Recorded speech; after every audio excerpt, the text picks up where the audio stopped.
Assalamualaikum warahmatullahi wabarakatuh. Perkenalkan, nama saya Nur Afid Abdul Majid, jurusan Pendidikan Guru Madrasah Ibtidaiyah Fakultas Tarbiyah dan Keguruan. Baik, pertama-tama saya akan menjelaskan tentang rantai makanan. Rantai makanan ialah perpindahan energi makanan dari sumber daya tumbuhan melalui seri organisme atau melalui jenjang makanan. Rantai makanan sendiri merupakan bagian dari jaring-jaring, di mana rantai makanan bergerak secara linear dari produsen ke konsumen teratas. Singkatnya, rantai makanan ialah interaksi antara memakan dan dimakan dengan urutan dan tingkatan tertentu, dan dalam prosesnya ada perpindahan energi antara jenjang organisme. Dalam rantai makanan terdapat 3 tingkatan trofik, yaitu rantai pemangsa, rantai parasit, dan rantai saprofit. Pertama, rantai pemangsa ialah rantai makanan yang terjadi ketika hewan-hewan pemakan tumbuhan dimangsa oleh hewan pemakan daging. Contohnya, rantai makanan pada rantai pemangsa ialah kelinci dan ular, di mana kelinci merupakan hewan pemakan tumbuhan dan dimangsa oleh ular, yang notabene hewan pemakan daging. Yang kedua, rantai parasit merupakan rantai makanan yang terjadi dikarenakan terdapat salah satu organisme yang dirugikan. Contohnya, rantai makanan parasit adalah pohon dan benalu, di mana benalu yang melekat pada sebuah pohon akan ikut menyerap energi yang dimiliki oleh pohon tersebut. Yang ketiga, rantai saprofit.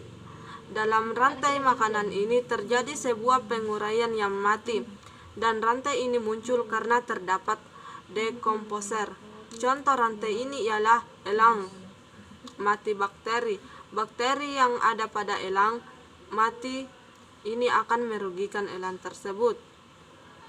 Dalam sebuah rantai makanan terdapat sebutan-sebutan pada tingkatan rantai makanan, yaitu produsen sebagai penghasil makanan, konsumen primer sebagai hewan pemakan tumbuhan, konsumen sekunder sebagai makhluk pemakan hewan lain atau karnivora. Konsumen puncak ialah makhluk yang menduduki peringkat tertinggi pada rantai makanan. Pengurai atau dekomposer adalah organisme yang memakan organisme mati dan produk limbah dari organisme lainnya. Fungsi dari pengurai ini ialah untuk membantu siklus nutrisi kembali ke ekosistem lainnya. Berikut beberapa contoh rantai makanan yang ada dari berbagai ekosistem dan telah dirangkum dari berbagai sumber. Pertama, rantai makanan di darat. Contoh paling mudah pada rantai makanan adalah contoh rantai makanan yang terjadi di sawah, di mana padi merupakan produsen utama dan terbesar dalam ekosistem ini. Contohnya, padi memakan belalang, belalang memakan tikus, tikus memakan ular, ular memakan elang, elang memakan pengurai atau dekomposer. Padi sebagai tumbuhan merupakan produsen penghasilan makanan untuk organisme lainnya. Tikus, dalam siklus ini tikus merupakan konsumen primer. Hal ini dikarenakan tikus sebagai hewan pemakan tumbuhan, di mana pada siklus di atas tikus akan memakan padi untuk kelangsungan hidupnya. Ular disebut dengan konsumen sekunder. Hal ini dikarenakan pada siklus ini ular tidak menempati puncak rantai makanan. Ular memakan tikus sebagai sumber energi dan untuk kelangsungan hidupnya. Elang, dalam siklus rantai makanan, elang disebut dengan konsumen puncak karena selain memangsa hewan lain dan termasuk pada kategori hewan karnivora, tak ada makhluk lain yang memangsa ular. Pengurai atau dekomposer. Sebagai pengurai tentu berfungsi untuk menyerap nutrisi yang ada pada elang yang telah mati. Nutrisi yang diserap oleh pengurai ini nantinya akan diserap kembali ke tanah dan diserap kembali oleh tumbuhan untuk proses fotosintesis, Sekian dari saya. Wassalamualaikum warahmatullahi wabarakatuh.